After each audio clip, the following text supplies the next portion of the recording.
je Bog koji deluje sve u svemu.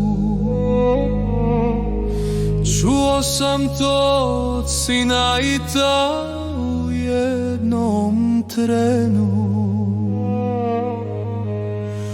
Kad molitvo sloviš, s Gospodom Bogom zboriš, srce otvoriš i Božje znanje nađeš u njemu.